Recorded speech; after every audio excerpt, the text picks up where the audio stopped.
Washington, D.C. is probably the most significant city in the world. It's a world that's built for Satan. We see a wonderful historic day for the nation, and the Freemasons of the United States of America are most privileged and happy to be able to participate in this momentous event. We are beginning our day, as we do in Freemasonry, with the thought of God. In order to be a Freemason, one must not belong to any particular religion, but he must believe in a supreme being in some form. Senator Thurman, members of Congress, most worshipful Grand Masters, my brother Masons, and my fellow Americans. Today is a most sacred and special occasion for all of us.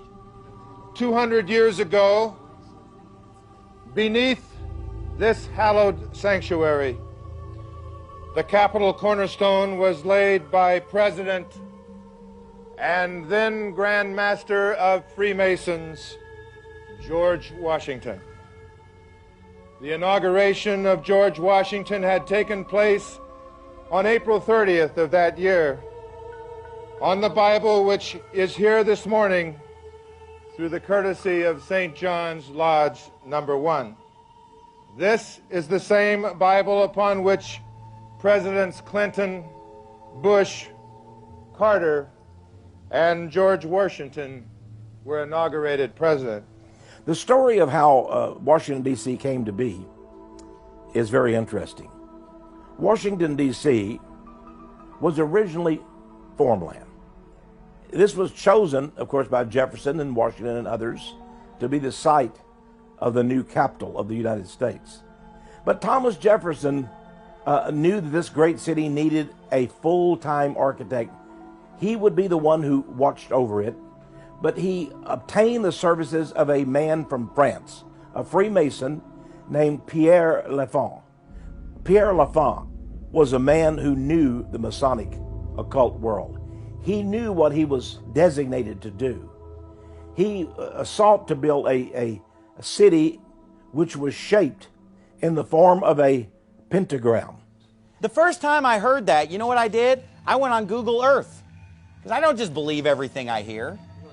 I went on Google Earth. I didn't even look at a map. I looked at Google Earth and just zoomed in with a satellite image on that, and I said, there it is. I mean, you'd have to be blind not to see it. I was thinking like, okay, how am I going to find it? And there was just, it's right there. You can't miss it.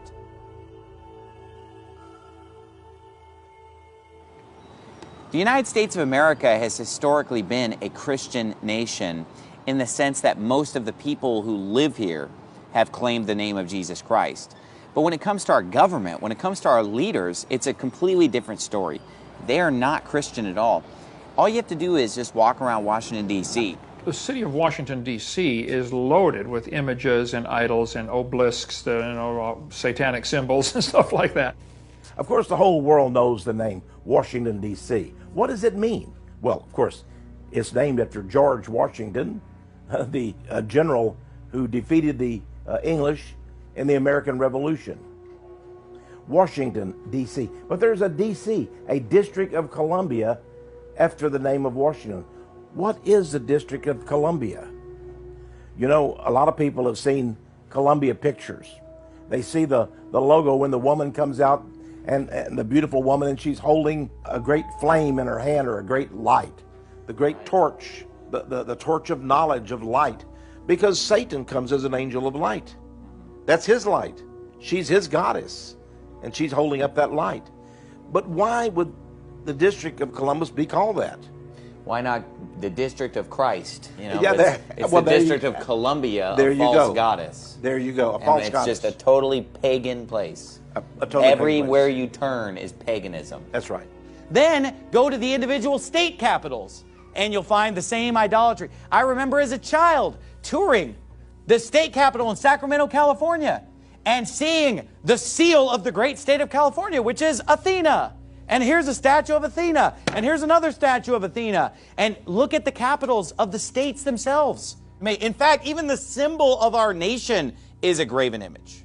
Because the Statue of Liberty is a graven image by anybody's definition. It is a carved image of man. Now you say, well, it's a woman. But here's the thing. It's a man that's dressed up as a woman. I'm not kidding. You think I'm kidding, but I'm not. See, Lady Liberty is actually patterned after the Greek god Prometheus. That god right there is the light bearer, or Lucifer even. The one who brings the light, who is the one who supposedly among the gods brought down knowledge, right? Sort of like the knowledge of good and evil, perhaps. Like, hey, eat of that tree and you'll be like gods. Prometheus, was the one who did that. And that is a replica of Prometheus. They're all idols of Satan. That's what we have in Washington, D.C. They're beautiful. Oh, yes, they're beautiful. They're lovely. They're made of stone. But they are of the devil. There's a famous book published by Freemasonry in Washington, D.C. It's entitled 10,000 Famous Freemasons.